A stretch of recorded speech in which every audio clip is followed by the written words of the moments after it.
आता एक breaking news पाहूया। अजय बोरस्ते यांनी शांतिगिरी महाराजांची भेट घेतली।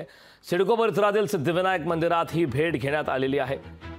भेटीनंतर अजय बोरस्ते मुंबईकडे रवाना झाले। शांतिगिरी महाराज नाशिक लोकसभेसाठी इच्छुक आहेत, त्यामुळे नाशिक लोकसभा मतदारसंघात काय घडामोडी घडतात हे पाहणं महत्त्वाचं आहे। शांतिगिरी महाराज यांनी देखील उमेदवारी अर्ज घेतलेले आहेत।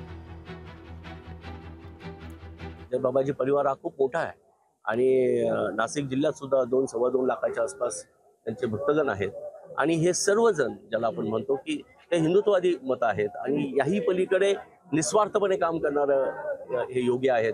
त्यामुळे आम्ही तर हट्ट धरू त्यांच्याकडे, शेवटी ते आमचे गुरु आहेत की तुम्ही महायुतीसाठी निश्चितपणे आपले आशीर्वाद द्या।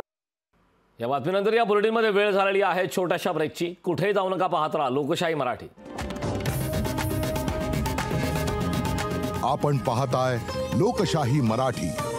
ऐका, पहा, जागरूक रहा।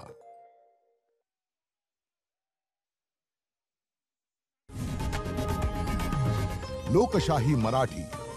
ऐका, पहा, जागरूक रहा।